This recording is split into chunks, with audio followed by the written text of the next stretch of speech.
주님, 하루를 시작하며 말씀과 기도의 자리에서 주님을 배웁나이다. 우리와 함께 하시고 말씀으로 그 음성을 들려주시며 우리의 삶이 주님 앞에 설 수 있도록 인도하여 주십시오. 주님의 은혜를 구합니다. 예수님의 이름으로 기도합니다. 아멘. 찬송가 210장 통일 찬송가는 245장입니다. 함께 찬양하시겠습니다.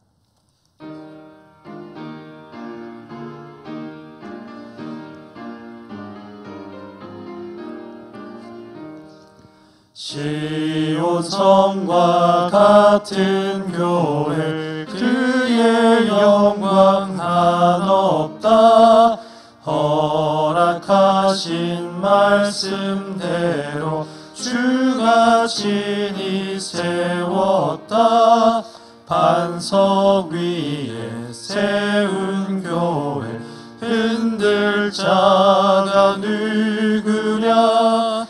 모든 원수 애워싸도 아무 근심 없도다.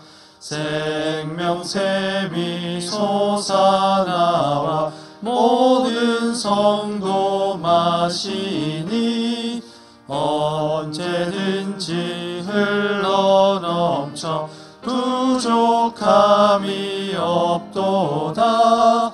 이런 물이 흘러가니 목마를 자 누구랴.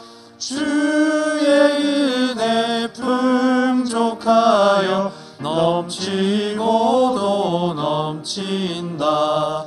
주의 은혜 내가 받아 시온 백성 되는 때 세상 사람 비방해도 주를 찬송하리라. 세상 헛된 모든 영광 아침 안개 같으나 주의 자녀 받을 복은 영원 무궁하도다.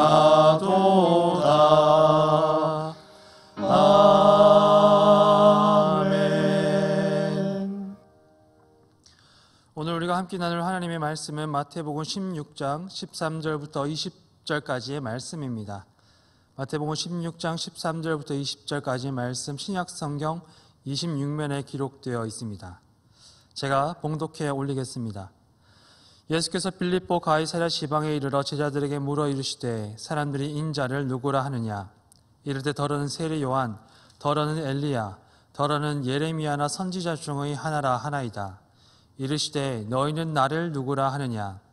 시몬 베드로가 대답하여 이르되 주는 그리스도시요 살아계신 하나님의 아들이시니이다. 예수께서 대답하여 이르시되 바요나 시몬아 내가 복이 있도다.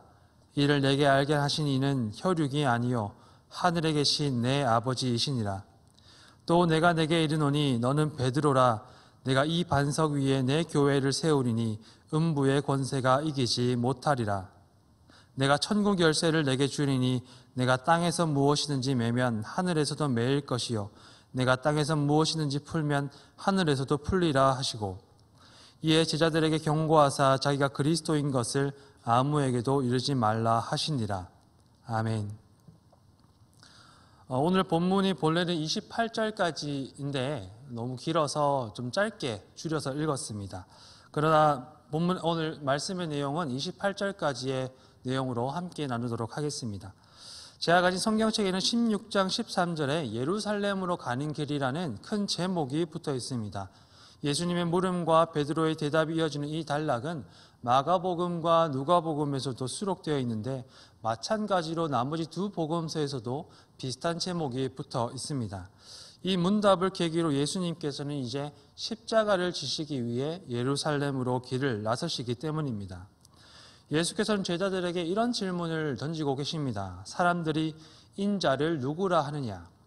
세상은 예수님을 어떻게 이해하였을까? 예수께서 복음 전도 사역을 하시고 하나님 나라를 증거하시는 것을 보고 들었던 사람들이 길거리에서, 시장에서, 또한 회당에서 곳곳에서 평가한 이야기를 듣고서는 제자들이 이렇게 대답합니다. 어떤 사람들은 갈릴리 분봉왕 헤롯처럼 세례 요한이 다시 살아난 사람이라 하기도 하였고 엘리야라 이해하는 사람이 있는가 하면 또 어떤 이들은 예레미야나 선지자와 같은 분이라고 이야기를 합니다. 예수께서 하신 일은 여러모로 선지자들과 많이 닮아 있었습니다. 하나님의 말씀을 선포하고 그 능력으로 사람들의 삶의 괴로움을 해방시키셨던 예수님의 사역이 선지자의 그것과 같은 것으로 이해할 수 있었던 것입니다.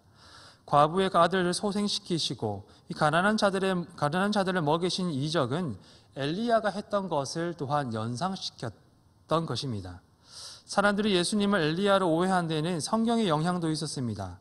이 말라기 4장은 하나님의 구원의 날이 이를 때에 엘리야가 먼저 와서 사람들의 마음을 돌이킬 것이라고 예언하고 있기 때문입니다. 그 까닭에 하나님의 메시아를 기다리는 많은 사람들이 예수님을 엘리야로 이해했던 것 역시 그렇게 이상한 일은 아니었던 것입니다. 많은 사람들이 예수님을 오해했습니다. 그러나 베드로를 포함한 제자들은 다른 대답을 내놓습니다. 그 대답을 듣고 난 후에 예수께서는 다시 이렇게 묻고 계십니다. 너희는 나를 누구라 하느냐? 베드로가 제자들을 대표해서 대답합니다. 주는 그리스도시요 살아계신 하나님의 아들이시니이다. 교회의 결정적인 신앙 고백이 베드로를 통해서 마침내 세상에 울려 퍼지게 되었습니다. 그리고 이 고백을 기점으로 예수께서는 이제 당신께서 가야 하실 길을 나서기 위해 제자들에게 이렇게 전해주고 계십니다. 예루살렘에 올라가 장로들과 대제사장들과 서기관들에게 많은 고난을 받고 죽임을 당하고 제3일에 살아나야 할 것을 제자들에게 비로소 나타내시니 이 신앙 고백을 통해 예수님 사역은 이제 절정으로 향하기 시작합니다. 예수님은 십자가를 향해 발걸음을 내딛습니다. 이 고백을 시작으로 이 땅에서 예수님의 사역은 십자가 위에 마무리되어야 합니다. 그런데 예기치 못한 반발이 불현듯 튀어나옵니다. 베드로가 예수님을 붙들고 항변한 것입니다. 주여 그리마옵소서, 이 일이 결코 주께 미치지 아니하리이다. 개역개정은 이 구절을 지나치게 얌전하게 번역한 듯 싶습니다. 붙들었다라는 이 말은 본래 잡아채다, 낚아채다라는 뜻을 가지고 있고 항변하다는 말은 다른 본문에서 꾸짖다, 비난하다, 훈계하다는 뜻으로 번역되고 있기 때문입니다. 그래서 새번역 성경은 이 구절을 베드로가 예수께 대들었다라고 번역하지만 이 역시 너무나 얌전한 것이 아닌가 싶습니다. 오히려 이 구절은 당신의 죽음을 예고하는 예수님을 그물을 집어당기던 그 어부의 굵은 팔뚝이 옷깃을 낚아채며 예수님의 말씀이 틀렸노라고 면전에 대고 화를 내는 모습을 연상시키고 있습니다. 그래서 그 어부는 그가 마땅히 들어야 할 말을 듣습니다. 사탄아 내 뒤로 물러가라. 너는 나를 넘어지게 하는 자로다. 복음서의 독자들, 그러니까 우리 교회의 성도가 되어서 이 복음서의 장면을 읽는 독자들은 이 장면이 선뜻 이해가 되지 않습니다. 교회 역사상 가장 위대한 신앙 고백과 예수님으로부터 가장 처참한 질책을 들은 일이 한 사람에게서 일어난 것을 우리가 읽고 있기 때문입니다. 하나님의 은혜 없이 나올 수 없었던 고백과 사탄이나 책망받는 일이 함께 일어나고 있습니다. 언뜻 소화되지 않는 이 이야기를 이해하기 위해서 많은 해석이 제기가 되었습니다.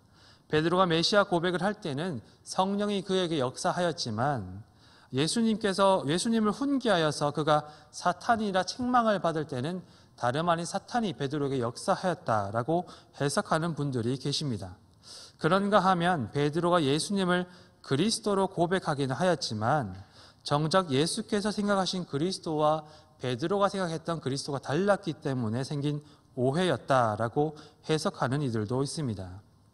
예수님의 책망 후에 이어서 하신 말씀을 주목해 보면 이 두 번째 해석이 더 적합한 것 같습니다. 예수님께서는 이렇게 말씀하십니다.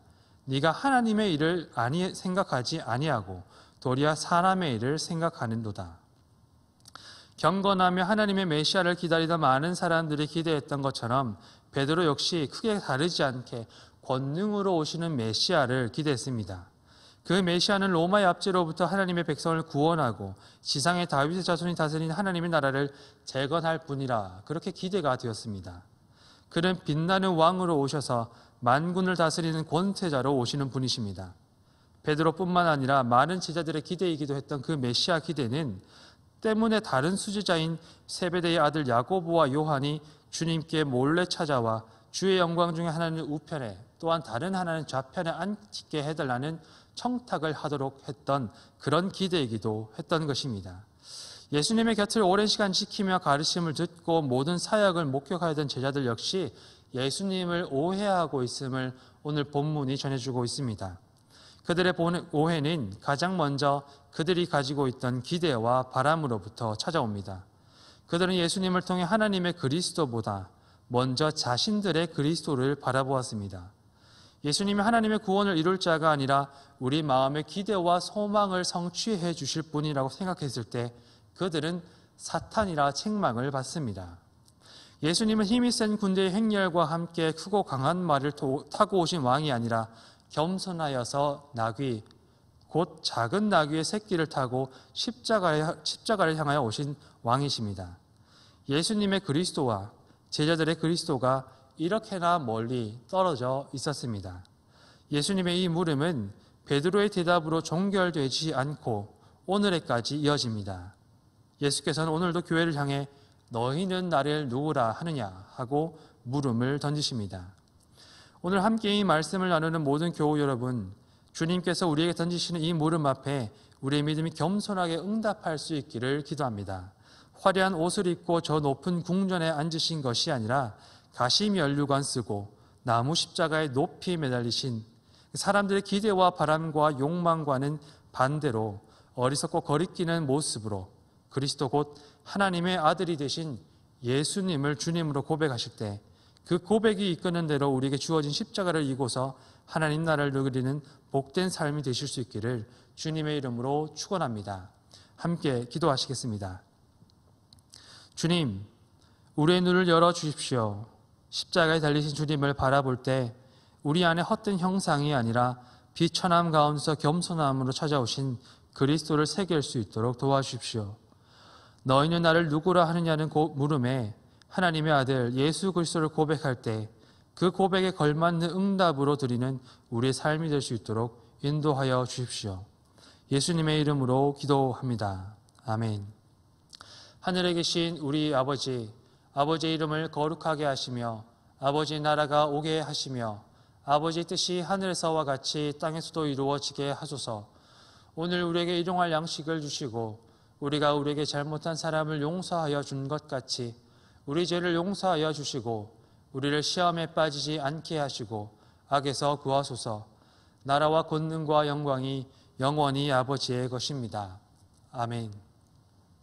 이 시간 교회가 되어서 함께 기도하실 때 우리가 먼저 기도하는 5가지 기도 제목을 두고서 함께 기도해 주시면 감사하겠습니다. 코로나를 위해서 기도하여 주시고 세계 선교를 위해서 기도하여 주시고 또한 예천 지역을 위해서 우리 주변의 환우들과 또 교우들 가운데 어려움 당하신 분들을 위해서 중보 기도하여 주시고 또 교회 회복을 위하여서 기도하여 주시기를 부탁드립니다. 함께 기도하시겠습니다.